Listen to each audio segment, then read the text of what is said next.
அதாவது திருமணம் முடித்த சிறு காலத்திலேயே ஆரம்பித்து விடுகிறது கல்லாங்குடியார். மனங்கள் இணைந்து இருவர் மனம் முடித்து தொடங்கும் வாழ்க்கையிலேயே கனவுகள் எல்லாம் கலைந்து போய் கட்டுக்குலைந்து சிதறி விடுகிறது.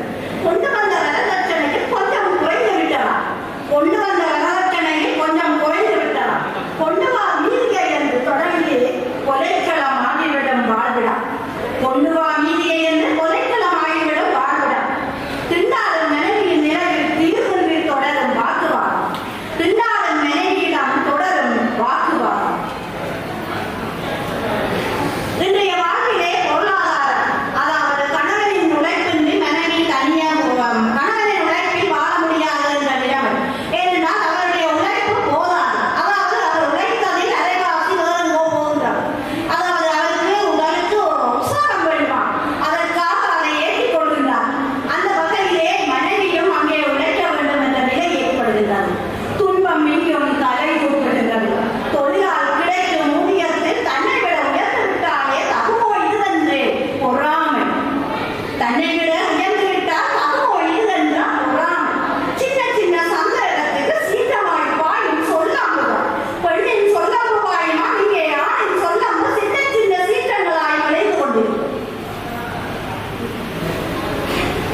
சேற்றிலே மிதித்து நீரிலே கழுவுவது தவறில்லையாம் கணவனுக்கு. சேற்றிலே மிதித்து விட்டு நீரிலே கழுவிவிட்டு வருவாரா, தவறில்லையாம் கணவனுக்கு. சென்ற இடம் தெரியாவிட்டால் தண்டனையாம் மனைவிக்கு, சென்ற இடம் தெரியாவிட்டால் தண்டனையாம் மனைவிக்கு. எது என்ன நியாயம் கேளுங்க. பெண்ணின் கற்பில் சந்தேகமா, ஆணுக்கு மட்டும் விதிவிலக்கா, அடக்குமுறை பெண்ணுக்கா? பெண்ணின் கற்பில் சந்தேகம், ஆணுக்கு மட்டும் விதிவிலக்கா, அடக்குமுறை பெண்ணுக்கா? பார்த்து பார்த்து வாழ்க்கை ருசியாக சமைத்து வைக்கிறாள் பெண். பார்த்து நல்ல உணவகத்தில் உப்பு முட்டை சாப்பிட்டு விட்டு, பார்த்து நல்ல உணவகத்தில் உப்பு முட்டை சாப்பிட்டு விட்டு ஊத்து வாங்காத உன் கரு சரியில்லை, ஒரு வாய் ருசி பார்க்காமல் கூறிவிடுவார். ஊத்து வாங்காத உன் கரு சரியில்லை, ஒரு வாய் ருசி பார்க்காமல் விட்டு விடுவார். காத்து வாங்க போறேன் காத்து வாங்க போறேன் என்று கடந்து விடுவார் கணவன் பழக்கம். ஏனென்றால் மனைவியிடமிருந்து தப்ப வேண்டுமா.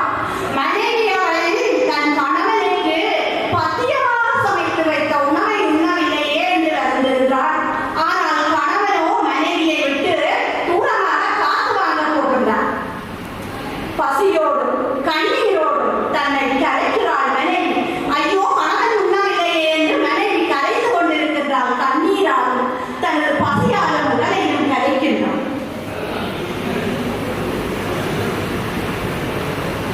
வெளியே சென்ற கணவன் வெறுக்கையோடு வருகின்றான். உழைத்த ஊதியம் குறைந்து வெறுக்கையோடு வருகின்றான்.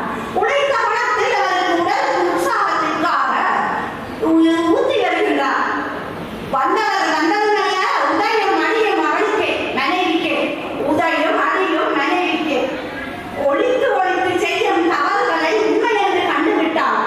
ஒழித்து ஒழித்து